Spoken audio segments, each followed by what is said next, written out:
cesarean section rate upwards of 30%, which is where we are as a country, is way too high. I had made the huge mistake of not educating myself, and the things he was saying to me were, frankly, manipulative. Your vagina will be so much nicer afterwards. You won't care how you had this baby once she's in your arms. He couldn't have been more wrong. If you have midwives and doctors working together and they're just all doing the doctor's model, you're not going to really get different outcomes than if you have only doctors. Your baby's heart rate is down. It's right here.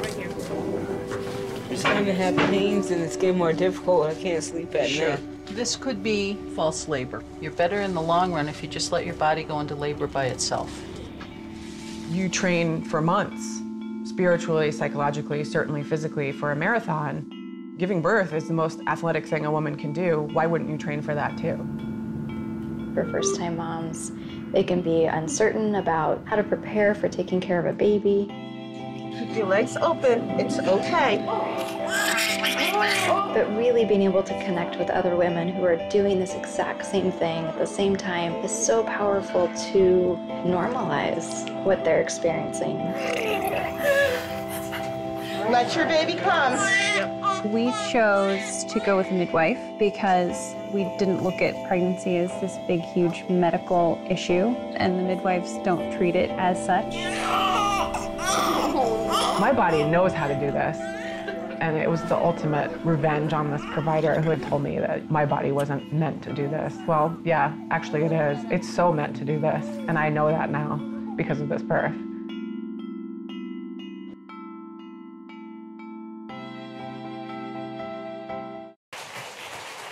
Hello, everybody. Thank you, ladies, for being here. We're psyched. Thanks for having us. Anyone out there, I'm sure you've seen The Business of Being Born, maybe Breast Milk, some of the other documentaries they've worked on. So tell me about this one. What inspired this story?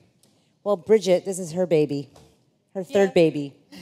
It was my third baby. So after giving birth to my son, my first child via cesarean section, when I was pregnant with my second child, I really wanted to avoid the surgery, the recovery time again. And when I consulted, did research, talked to friends, what I realized is that midwives would optimize my chances of having a successful vaginal birth after cesarean. And then I started going and seeing midwives month after month, week after week, and thought, this is incredible. This is so different than my previous experience, and nobody seems to know about it. And so that idea for a film began to take hold. And then I gave birth to Josephine, who is 9 pounds, 10 ounces, and her little hand was up like a feminist when she came out. And at that point, I was so excited. I knew I was one to tell the story. And so I blurted to my midwife, literally after Josie was born, that I was going to make this documentary, and she looks up at me and says, okay, and that's how it started. So how did you guys get involved? I know you're producers on the film. Abby saw first cut, or final cut. Right, yeah, I think I had been talking to Brigid. She sent me a cut of the film, and I immediately sent it over to Ricki. And I felt like she did such a beautiful job making the film. And also I just loved that it was inspired by Brigid's personal story, which was really similar to The Business of Being Born, which was inspired by Ricki's personal story. So I just felt it was right up our alley. And, we talked about coming on board as executive producers and just helping her, guide this film into the world. It continues the conversation that I think we started with The Business of Being Born. You can never have too much information when it comes to your own body and your pregnancy. And to see these beautiful images of these births, particularly the breech birth in the film, I think it's really important. You don't get to see that every day. And the idea that these women can do it, so can you. And I think that could be really empowering for people that are scared to give birth, Because the main message of the film is that C-sections, the rate of C-sections have kind of exploded. And when you go to the hospital, it's an easy way out to say, just have a C-section, it will make it easier. But with midwives, they really can work you through it, especially with a breech birth or something like that, or VBAC. So can you talk about that a little bit and what you discovered along the way while making this film? Sure. First of all, a cesarean section is a life-saving procedure. But when it's, used because, the doctor wants to leave, it's been 22 hours, that's where it really becomes problematic. And what I discovered is the number of unnecessary cesarean sections due to interventions, and that midwives really work to make judicious use of intervention so that when women have them, they really do need them. And there's one story throughout, I think her name is Hannah, maybe, in the beginning of the film, where she's on her second VBAC. Mariah. Yes, Mariah. And her story, like all the women in this film, is very inspirational. So tell me, how did you meet her? And did she, in the beginning of the film, she opens up, and did you know she was on board to be a part of the film right away? Or? Oh, Mariah's story is really incredible. So she had her VBAC in the same midwifery practice in DC that I had Josephine. And so I'd really wanted to film at that practice, but we needed to find somebody who was willing. And so apparently she had gone in to see her midwife, but just the night before she had watched Scandal, where the president's wife had been screaming while she was giving birth, and it was really traumatic. And so she said to Whitney, I'm really sick of these fearful negative portrayals of childbirth. I wish that they showed it more as it can be, as it was with my first vaginal birth after cesarean. And Whitney looked at her and said, well, there's this filmmaker who would love to be able to film and follow a story of a VBAC mom. And so that's how Mariah became part of the story. Boy, did she turn it on its head. Yeah. Well, it's just a beautiful experience to watch a mother have such a natural, soothing birth. It wasn't crazy, especially for me. As I told you backstage, I have yet to have a baby. And this film makes you question everything that you've seen before or heard before from friends or family members. So tell me a little bit about your experiences and what you learned from the film about your own births. Well, mine you can see anytime you want on iTunes or anywhere. I mean, which was really, and hers too, which was really daunting and scary. I really didn't know how that would be perceived, me sharing that very personal and amazing experience. But,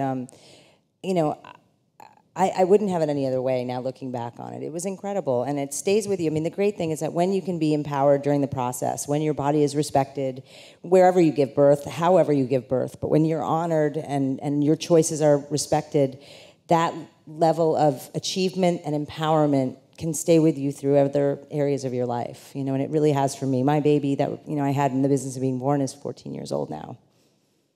It's crazy. Yeah. Same with you too, Abby? Yeah, I mean, I also think that, when we made the business of being born, there was kind of this focus on home birth, because Ricki had a home birth, and that's what sort of launched the film. And I think, that film was a little controversial and got a lot of attention in a certain way and, really struck a nerve. And for me, I find that, like Brigid, I also needed to have a VBAC and wanted to have a VBAC. And I had a very, very, very positive experience in a hospital. So I really, I love the fact that this film shows what's capable in a hospital setting, because 99% of women are going to have their babies in hospitals in this country. So it's wonderful to sort of see, that more home-like environment being created in a hospital. And I think that needs to happen more and more. And the only way that's going to happen is if people see this film and then they say, ooh, I want my birth like that. And then they start, talking to their doctors and their midwives and creating change. Yeah. How did you find these hospitals who worked with midwives? I'm sure you did a ton of research, but tell me about picking the 4 that you decided to put in the film. Sure. So one of the first things I did is I went to American College of Nurse Midwives, who served as consultants and really helped educate me and provided me great resources in finding more about collaborative practices. Because just because I gave birth with midwives didn't necessarily mean that I knew exactly what I was talking about. And so through that process, they led me to Sutter Davis Hospital and Bay State that are models for the country. Sutter Davis Hospital has the lowest C-section rate in California. And Bay State Medical Center takes care of women from all socioeconomic backgrounds. It's an incredible practice in Massachusetts. And then I'm proud to say that in the Washington metro area where I live, we also have some great models. And I really wanted the opportunity to incorporate the practice that I went to. And then there's also a physician-led midwifery collaborative model in Alexandria, Virginia, that I also was privileged to be able to feature. It's wonderful to see a range of different women from different backgrounds, different ways of life come in and be a part of this film. So tell me about that process and finding the women that really stuck out to you. So I had an opportunity in Alexandria to actually follow women through their pregnancies, and that's the middle part of the story. And so that was amazing, from the very first sonogram to find out what the sex of the baby was going to be to the mama giving birth. But in the other locations, I didn't have that opportunity. So when I was in Bay State in Springfield, Massachusetts, or if I was in Davis, California, I'd be hanging out with the midwives and following them through their clinical visits and filming them as they were having meetings. But I really wanted to get, the opportunity to film them working with women through the labor and delivery process, and that was very tricky. I would hang out by the nurse's station, and then a mama in active labor would come in, and the midwife would check her out, and she'd say, well, there's this filmmaker that's here from Washington, D.C., and she would love to have the opportunity to film your birth. And if you agree, she'll make you a really nice birthing video afterwards.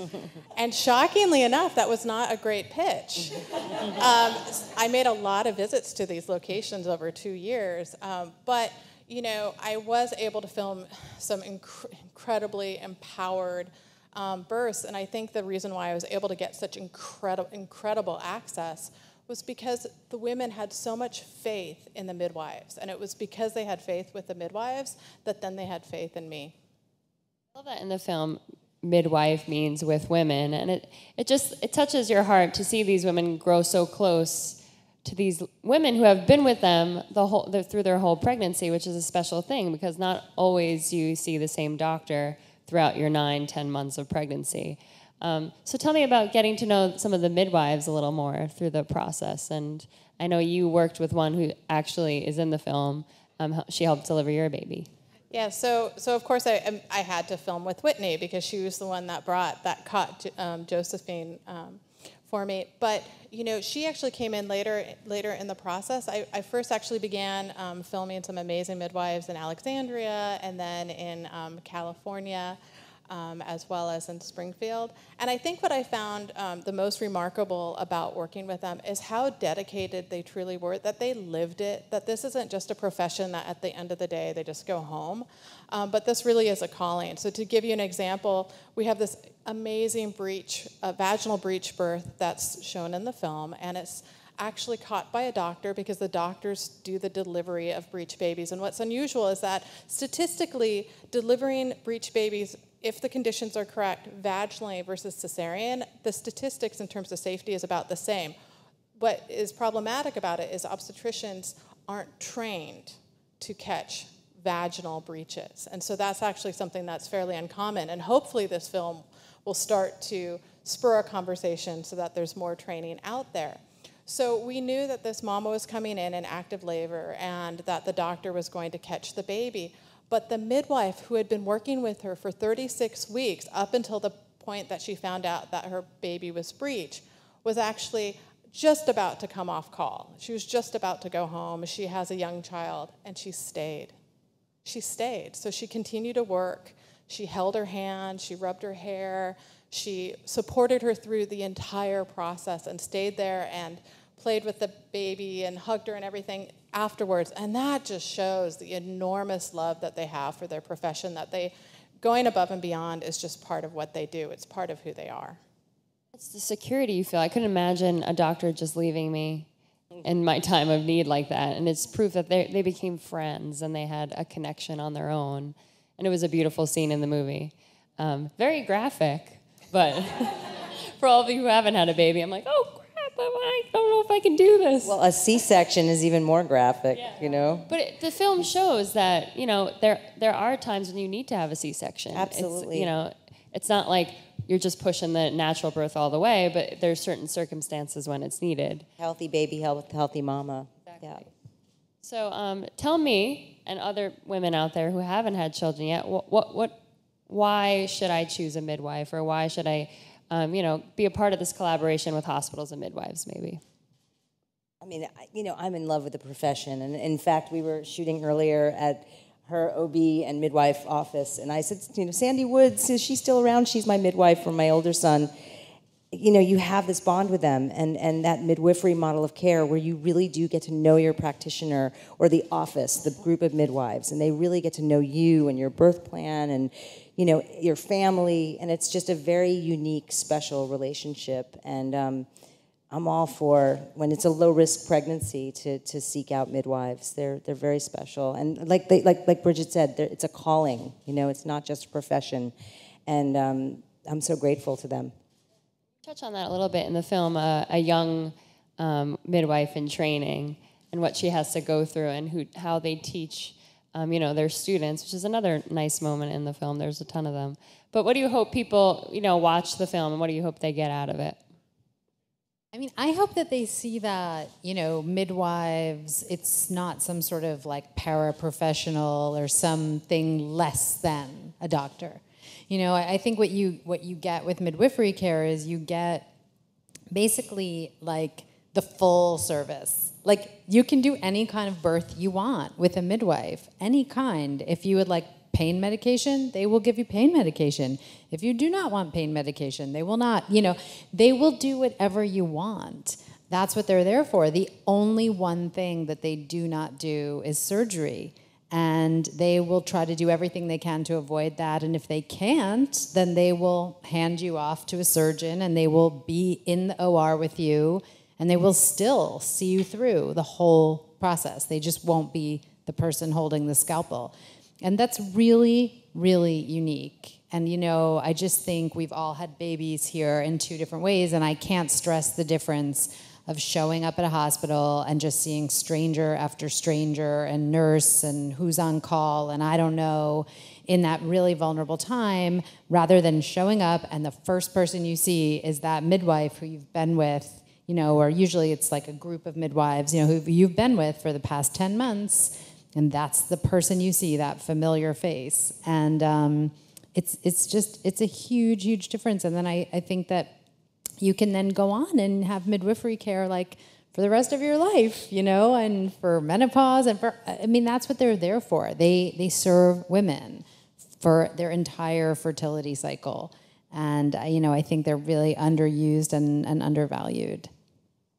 And so you guys have made now a couple films that are, teach us a lot about giving birth, mothers who have given birth, who didn't know things. Tell me some of the other projects you're working on currently. Yeah, we've made more than a couple at this point. We've made Business of Being Born, more Business of Being Born, which is a 4-part series. We executive produced a film about breastfeeding called Breast Milk. Obviously, Mama Sherpas. We're working on another film about hormonal birth control called Sweetening the Pill, which again is, about educating women about the choices that they have, not with birth, but with birth control. So we're going full circle. Yeah. I love it, though. I'm actually very curious to watch that one because I feel like a lot of women don't know what goes, what happens to we your don't know body how when our you do bodies that. work. Yeah. Period. All right, so I do want to open it up to the floor for some questions. So please raise your hands if you have one. Hi, my name's Monica. Someone who doesn't know enough about midwives, and you say you're helping women of all socioeconomic backgrounds. Is midwives access available to women? Is it a personal cost, or is it part of insurance? So many midwives work within the public healthcare system. Oftentimes, although they should be paid equally to OBGYNs, they're not. However, through judicious use of interventions, they're very economical because they work so hard to avoid women having, unnecessary cesarean sections. But there is a growing obstetric shortage right now, so the need for more midwives is ever present, and there's definitely an issue for access.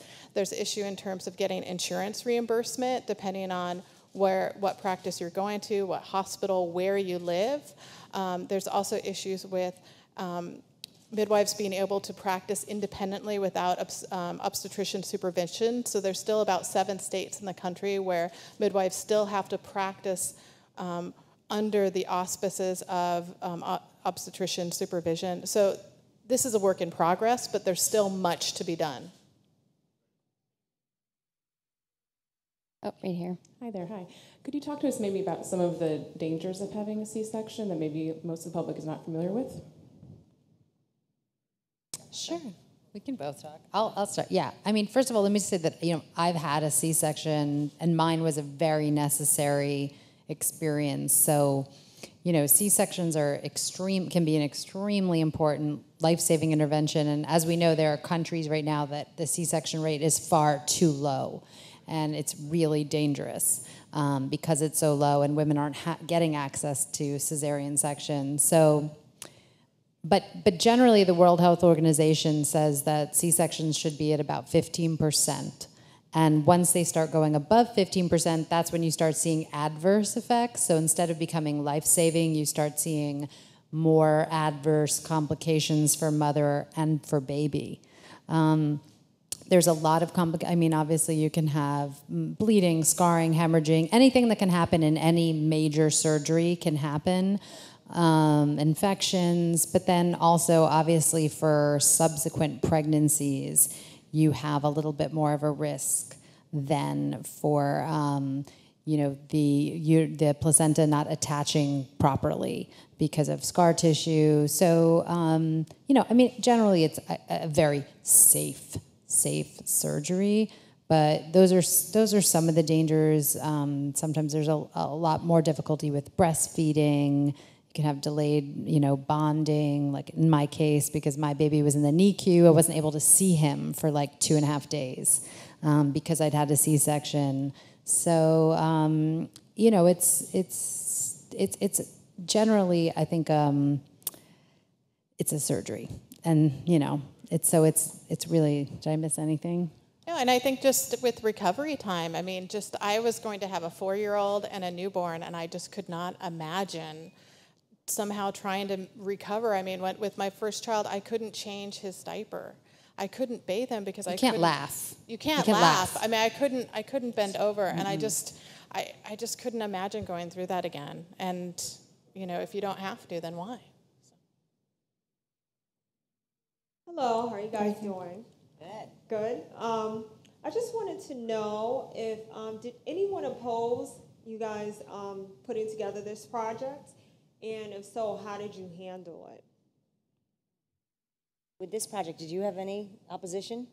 I didn't have, I was very lucky. I didn't have opposition. One of the things that I did is I sought partners early on. So, I went to different organizations within the medical community, and I asked a lot of questions. I asked, what do you think is missing in the narrative about obstetrics in America and birth? What would you like to see in a film like this? And so that really helped to open doors.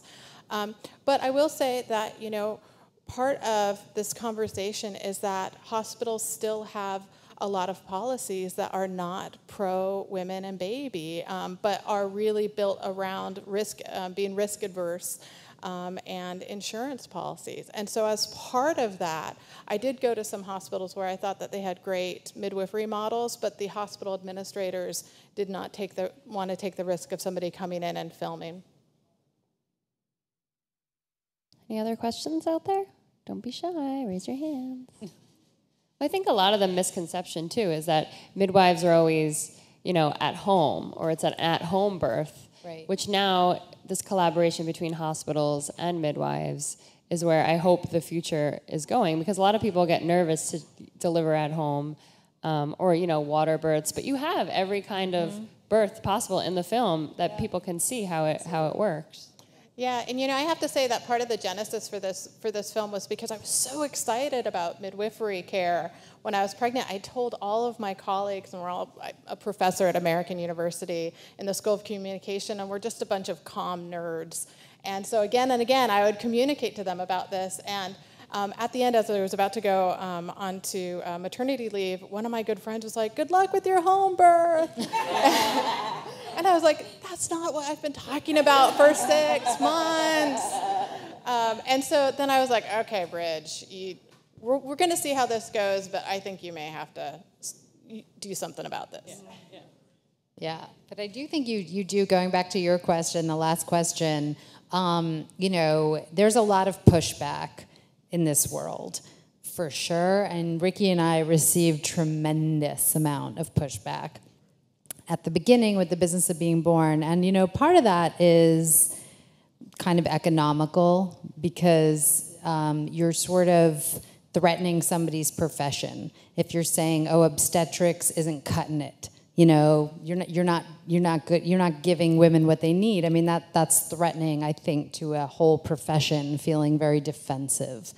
And the other thing is, just personally, I feel that there's something about women and women's bodies and the public where there's a big fight over control over women's bodies, whether it's sexuality, birthing, anything reproductive. So the minute you go out there and make like an empowered statement about women, like, I'm a woman and I'm gonna have my baby in my bathtub and I don't need you doctors and I don't need you drugs and like the second... me? You're quoting me? Yeah, that's exactly what you were doing. She did have that. But no, I'm exaggerating, but like the second you sort of make an empowered claim about a woman's body that goes against the status quo, whether it's, I don't need to be skinny. I mean, we're talking about this morning on the radio with like this fat shaming. Whatever it is that you say, I don't need to be or do what society's saying, you get pushback. You get pushback. It's the same thing with all that discussion about like post-baby body and how, we see celebrities and people bounce back so fast, but real women are like, this is not how it works. We don't all have trainers.